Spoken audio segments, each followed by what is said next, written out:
Thank you so much, Dr. Karen, for being with us today. Can you tell everybody your full name and how do you help clients? Hi, Miko, it's great to be here. Well, I'm Karen Hardy, and the way I help clients is all through education. My thing is helping people understand risk taking and the skill of risk management. It's not the sexiest topic around. I do understand that, but it's such an essential skill, and we engage in the skill all the time, sometimes unconsciously. And I want to bring that more to the forefront to make it more intentional so that we can actually use that to achieve our personal and business goals. Awesome. Now, you and we host a room on Clubhouse. So Yeah. what do you love most about Clubhouse?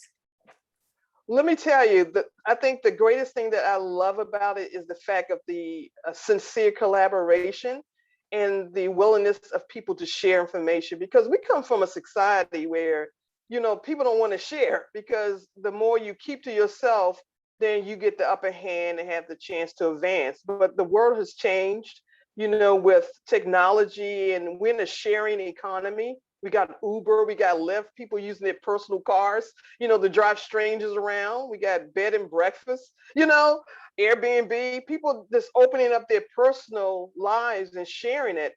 And that's different. I'm not accustomed to that, because I come out of a generation where you protect everything, you don't share the knowledge, you hold on to it, become an information hoarder, but times have changed, and this platform is indicative of what the change has been. And I'm really loving just being a part of it. Excellent. Now, can you tell us a little bit about your podcast and exactly what exactly is risk to most people? I've talked to many people about that question. Well, I'm the creator and host of Flip This Risk podcast, right? And the name itself gives you an idea of what I'm trying to do. I'm trying to make risk management more appealing. So I came up with this fancy, catchy way, the title of branding the idea of risk, because usually it's a stale subject. I mean, a lot of people and, uptight people work in risk management, me being one of them. Okay. So we're used to being very formal and not, talking the technical, jargon that surrounds this subject.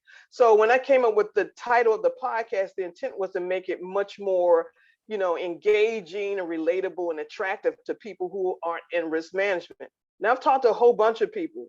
I've done, focus groups in the community and asked them the question, what is risk management to you? And they look at me like a deer in headlights, like, what are you talking about?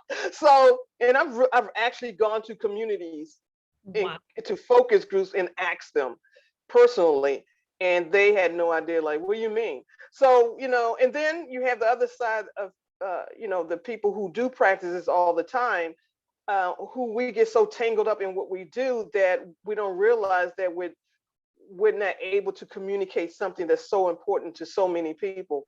So that's what the podcast is all about. I bring on people who work in the field, but I actually navigate and interview in a way that we talk about the personal side of risk. What does risk take you to a person? And then how does that influence your leadership abilities in the workplace?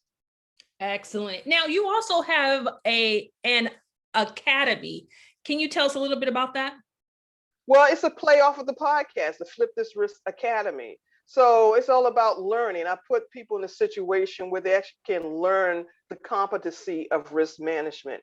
It's through lessons, like most online learning management systems. You go in there, you get certificates of completion, continuing education credits for actually learning different material.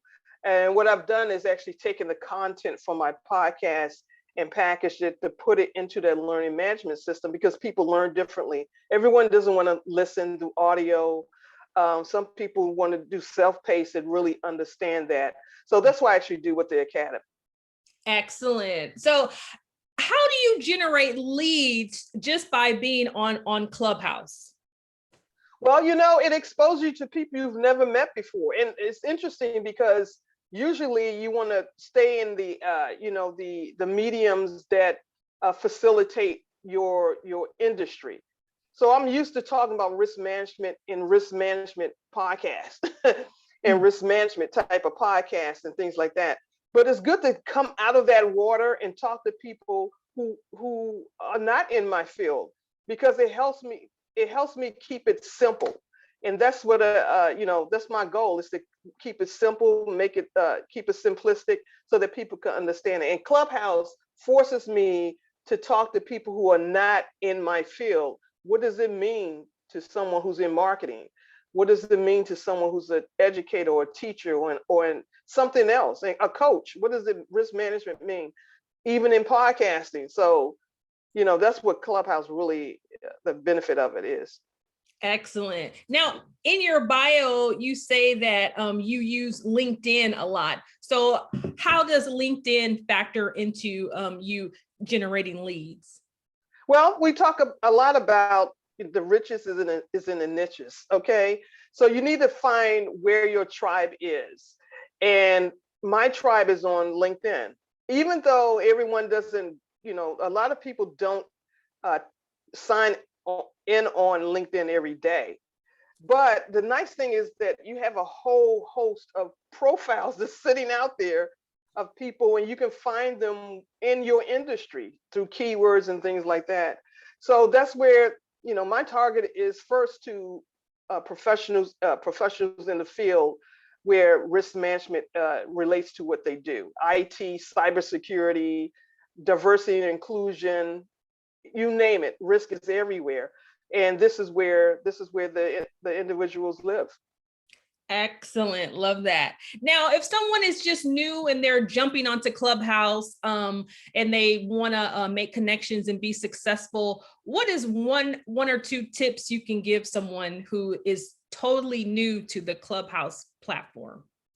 Ride someone else's coattail. I mean, it was great. It's good for, like, for instance, us partnering up, right, before our room. So if you can tag on to someone and create a room, that's good. You don't have to do it alone. You don't have to be solo. Or if you don't want to do that, because that is work, right? You have to be committed to doing that. Just join a room and raise your hand and ask a question. Just get in the habit of doing that. It's like having a conversation at Starbucks, except that you're on Clubhouse, So you should just do that. That's my recommendation for anyone starting out.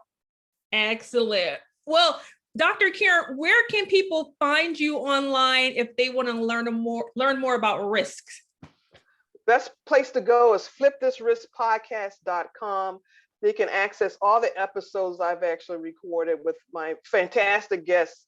Guests from MGM Grand Hotel in Las Vegas, American Express, Zoom, all of your favorite brands. I've interviewed, leaders from these companies to not only talk about the technical part of risk, but talk about what risk means to them as an individual, as a person, and then how that influences their leadership abilities. And it's the same thing for you, Miko, and everyone else. What is risk to you? What is your relationship with risk taking? And then how does that make you move about the world? And that's what it's all about. And then you can also get a copy of my ebook there too. Flip This Risk for Podcasting. How about that? There's risk in podcasting too. Excellent. Okay. Thank you so much for your time, Dr. Karen, and we'll see you in Clubhouse. Awesome. Thank you. Bye-bye.